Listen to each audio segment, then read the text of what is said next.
అందుచేత నేను లేఖనాలు ఏం చదువుతున్నానో, ఏం వింటున్నానో, ఏమి నేర్చుకుంటున్నానో వాడి ప్రకారంగా నేను ఏం చేయాలమ్మా? జీవించాలి. ఆయన ఏమన్నాడు?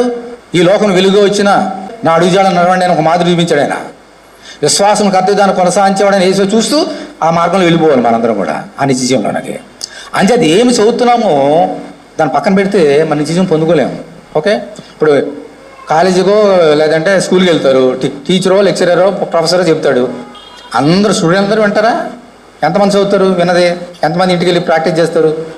బాగా చదివి బాగా ప్రాక్టీస్ హోంవర్క్ చేసి రాస్తే వాడికి మంచి మార్కులు వస్తాయి. టీచర్ ఎంత చెప్పినా వినకపోతే ఫెయిల్ అవుతాడు. ఇది కూడా అంతే.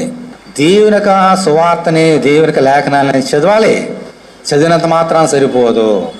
ఏం చదువుతున్నామో ఆ ఆజ్ఞలు మనం ఏం చేయాలమ్మా? పాటించాలి. ఉదాహరణకి దొంగతనం చేయవద్దు అన్నాడు. చదువుతున్నా, అక్కడికి వెళ్ళి దొంగతనం చేస్తే నాలో నిత్యజీవం ఉంటుందా?